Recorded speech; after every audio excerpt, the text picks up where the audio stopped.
السلام علیکم دوستو آج میں آپ لوگوں کے سامنے آیا ہوں ایک موضوع لے کے. موضوع ہے اللہ تعالیٰ کا ولی کون ہے. تو دوستو اللہ تعالیٰ کا ولی وہ ہوتا ہے جس سے ہمیشہ طاعتیں وجود میں آئیں، یعنی جو ہمیشہ اللہ تعالیٰ کی بندگی میں مشغول رہے اور اس سے گناہ سرزد نہ ہو، یعنی وہ کوئی گناہ نہ کرتا ہو. ولی ہر حال میں جملہ دینی صعوبتوں اور گناہوں سے محفوظ رہتا ہے، کیونکہ گناہ کا ارتکاب سخت ترین معصیت ہے، بہت بڑی نافرمانی ہے گناہ کا ارتکاب، اور حکم عدولی ہے. ولی کو اللہ تعالیٰ گناہ و معصیت سے بچائے رکھتا ہے. جس طرح پیغمبر کی یہ شان ہے کہ وہ معصوم ہوتا ہے،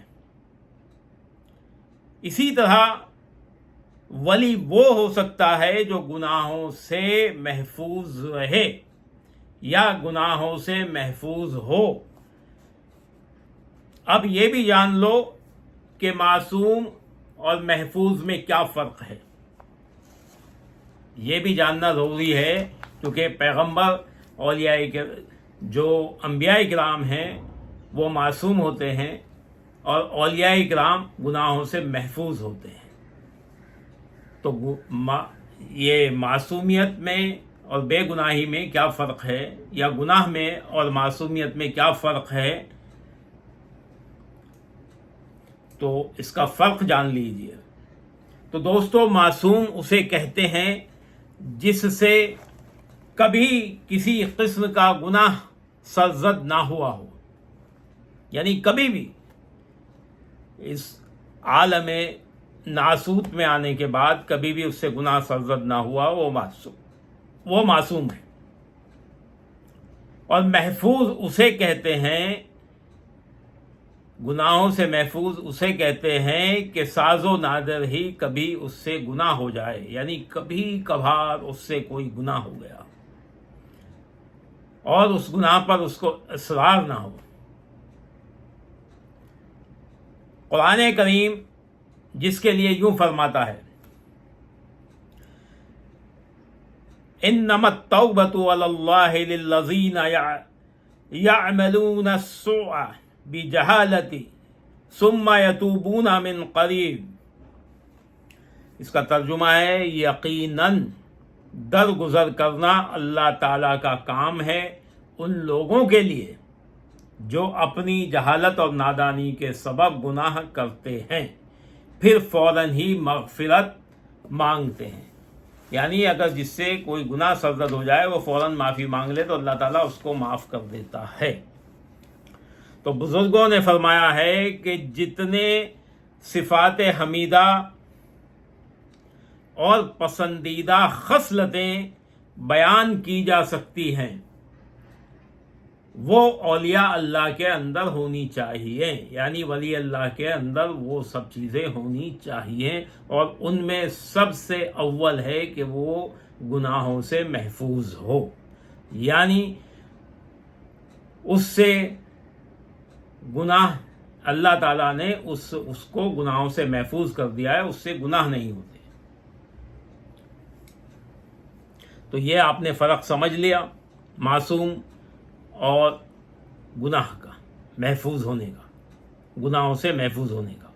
معصوم ہوتے ہیں انبیاء کرام اور محفوظ ہوتے ہیں اولیاء کرام. پھر بزرگوں نے فرمایا ہے کہ ولی وہ شخص ہے کہ جس سے اللہ تعالیٰ کی بندگی میں سستی نہ ہو اور خلق کی خدمت میں دیر نہ لگائے اور نہ کبھی خدمت خلق کرنے سے ہچکچائے. حق تعالیٰ کی اطاعت دوزخ کے ڈر سے یا آخرت میں بہشت کی امید و طمع سے نہ کرے، بلکہ اللہ کی رضا کے لیے کریں، اس کی نگاہ اپنی بڑائی پر نہ ہو، اس کی نگاہ کبھی بھی اپنی بڑائی پر نہ پڑے اور نہ اپنے اعمال کی کچھ وقعت یا قدر و منزلت اس کی نگاہ میں ہو۔ مشائخان چشت فرماتے ہیں کہ ولی مستور ہوتا ہے،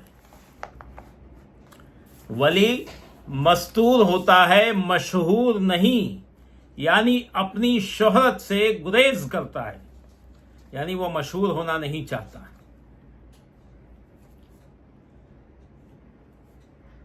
یعنی جس شہرت میں فتنہ نہ ہو اس سے دور رہتا ہے۔ اگر کبھی شہرت ہو بھی جائے تو وہ ایسی شہرت ہوتی ہے جس میں فتنہ نہ ہو، اور اگر ایسی شہرت اس ہو کہ جس میں فتنہ ہے تو اس سے دور ہو جاتا ہے۔ یعنی ولی کی شہرت اگر ہو تو بغیر فتنے کے ہو، کیونکہ فتنے کے اندر جھوٹ بھی شامل ہوتا ہے، اور ولی اپنی ولایت میں صادق ہوتا ہے، سچا ہوتا ہے۔ فتنہ و فساد اور شہرت سے ولی ہمیشہ دور رہتا ہے اور دنیا سے کنارہ کشی میں زندگی گزارتا ہے۔ یہ ولی کی پہچان ہے۔ جو شہرت کا محتاج ہو، شہرت کا بھوکا ہو، وہ ولی نہیں ہو سکتا۔ ولی ہمیشہ بچتا رہتا ہے۔ اب اگر اللہ چاہے تو اس کو شہرت عطا کر دے، لیکن اس کی شہرت بھی بغیر فتنے کے ہوگی، یعنی اس میں کوئی جھوٹ کا شائبہ نہیں ہوگا۔ سلسلہ چشت کے اکابرین مشائخان میں خواجہ ابراہیم ادم رضی اللہ عنہ نے ایک دفعہ اپنے ایک مرید سے پوچھا، یہ بہت بڑے بزرگ ہیں خواجگان سلسلہ چشت کے، خواجہ ابراہیم ادم رضی اللہ عنہ چشتیہ سلسلے کے اکابرین میں سے ہیں۔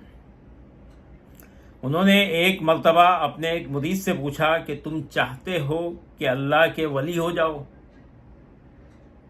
مرید سے پوچھ رہے ہیں آپ حضرت خواجہ ابراہیم ادم کہ تم چاہتے ہو کہ اللہ کے ولی ہو جاؤ؟ تو مرید نے عرض کی کہ ہاں حضور۔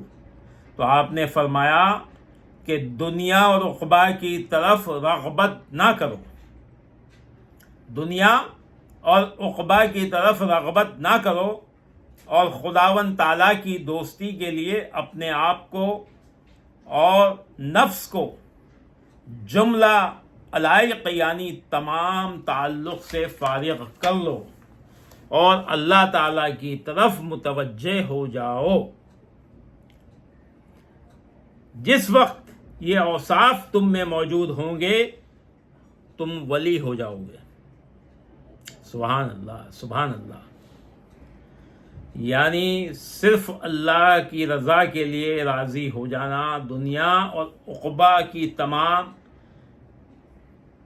جتنی بھی خواہشات ہیں ان کو چھوڑ دینا، نہ جنت کی خواہش، نہ دوزخ کا خوف، نہ اس دنیا میں کوئی مرتبے کی، کوئی مشہور ہونے کی کوئی خواہش، نہ کوئی کرامت کی خواہش، نہ ولایت کی خواہش، تمام چیزوں سے پاک ہو تب تم ولی ہو جاؤ گے۔ یہ فرما رہے ہیں خواجہ ابراہیم ادم۔ جیسا کہ ایک شعر ہے کہ خودی کو چھوڑ کر ہو جا میرا، خودی کو چھوڑ کر ہو جا میرا، میرے ساتھ سارے عالم کا سفر کر، میرے ساتھ سارے عالم کا سفر کر، اور ہر ایک کو دیکھنے سے آنکھیں تیری بند کر، ہر ایک کو دیکھنے سے آنکھیں تیری بند کر، ہماری بارگاہ میں صرف ہم پر ہی نظر کر، ہماری بارگاہ میں صرف ہم پر ہی نظر کر، اور تمام جمع پونجی پھینک دے، خواہشات تمام ترک کر، تمام جمع پونجی پھینک دے، خواہشات تمام ترک کر اپنی جان کو قربان کر کے ہمیں کو خبر کر. سبحان اللہ. اپنی جان کو قربان کر کے ہمیں کو خبر کر. خودی کو چھوڑ کر ہو جا میرے ساتھ سارے عالم کا سفر کر. سبحان اللہ.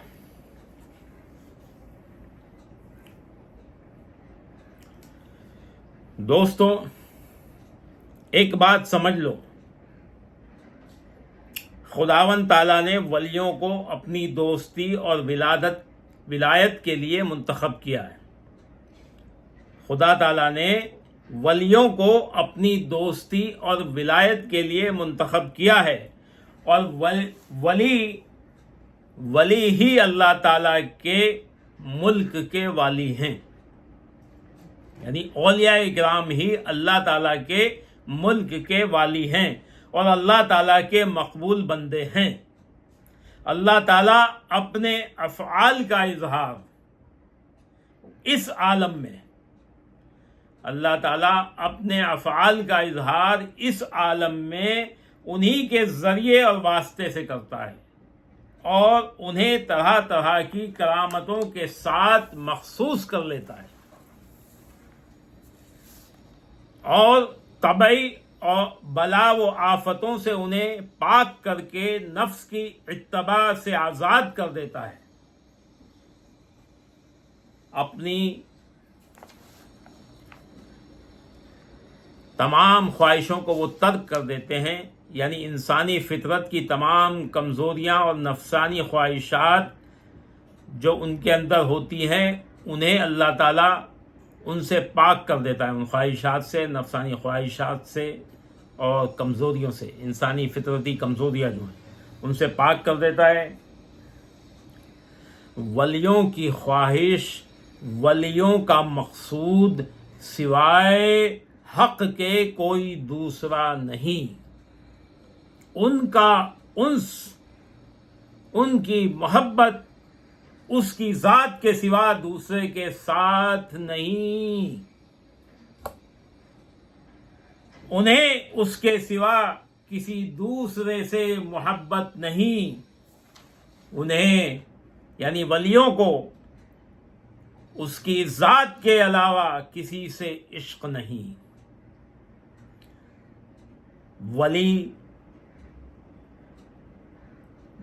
صرف اللہ سے محبت کرتا ہے، اللہ سے عشق کرتا ہے، اور صرف اللہ کی رضا کے لیے جو بھی کام کرتا ہے وہ اللہ کی رضا کے لیے کرتا ہے. ولی آج سے پہلے بھی تھے اور اب بھی ہیں اور قیامت تک رہیں گے. حضرت آدم علیہ السلام سے لے کر آج تک ولی تھے، اب بھی ہیں اور قیامت تک رہیں گے.